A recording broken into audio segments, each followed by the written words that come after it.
تماس بعدی. سلام علیکم، بفرمایید. الو سلام استاد انصاری، وقت بخیر. سلامت باشید. حال شما خوبه؟ خیلی ممنون. مصطفی هستم، مصطفی صادقی از ایران. آقا مصطفی بفرمایید برادر عزیز.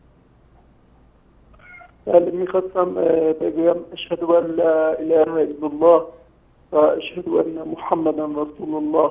الله اکبر. آقای انصاری، من اولا یک دانشجو هستم که توی گروه های تلگرامی و اینها من خیلی تحقیق میکردم در باره مذهب و اینها. اول کلی بحث و مناظره و جدل و اینها و اول راستش من یه مدتی اصلا دیگر اول شیعه بودم، بعد یه مدت کلا نماز و روزه و اینها رو گذاشتم کنار، کلا در دانشگاه با دوستان بحث میکردم، کلا بیدین شده بودیم در واقع حقیقتا.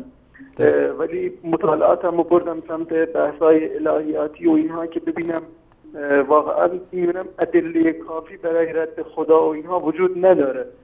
ولی مشکلاتی هم که در دین بود و شناختی که من از بچگی پیدا کرده بودم نسبت به مذهب و خدا و پیغمبر و اینها هم جواب نداشت که الحمدلله من یه مقدار که تحقیقات کردم، کتاب‌ها و مطالعات و همین شبکه‌های توحیدی، پرسش‌ها پاسخ‌ها، الحمدلله فهمیدم که مشکلاتی که از این مذهب جعلی رافضی هستش که یعنی دین رو خراب کردن و جوان‌ها الان در دانشگاه‌ها دینگریز میشن فقط به خاطر این دروغ‌ها و جعلیاتی هستش که در این دین هست. از شما هم تشکر میکنم.